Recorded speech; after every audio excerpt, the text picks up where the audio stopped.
निर्विघ्नं कुरु मे देव सर्वकार्येषु सर्वदा।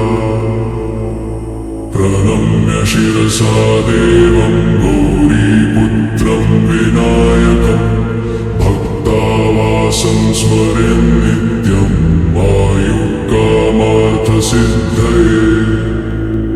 प्रथमं वक्रतुण्डं च एकदन्तं द्वितीयकं तृतीयं कृष्णपिङ्गाक्षं गजवक्त्रं चतुर्थकं लम्बोदरं पञ्चमं च षष्ठं विकटमेव च सप्तमं विघ्नराजेन्द्रं धूम्रवर्णं तथाष्टमं नवमं भालचन्द्रं च दशमं तु विनायकम् एकादशं गणपतिं द्वादशं तु गजाननं द्वादशैतानि नामानि त्रिसन्ध्यं यः पठेन्नरः न च विघ्नभयं तस्य सर्वसिद्धिकरं प्रभो।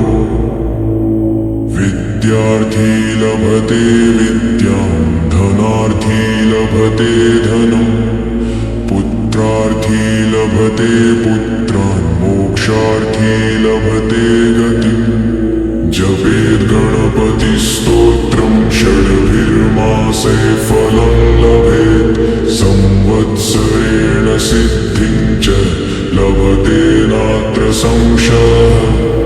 अष्टभ्यो ब्राह्मणेभ्यश्च लिखित्वा यः समर्पयेत् तस्य विद्या भवेत् सर्वा गणेशस्य प्रसादतः। इति श्रीनारद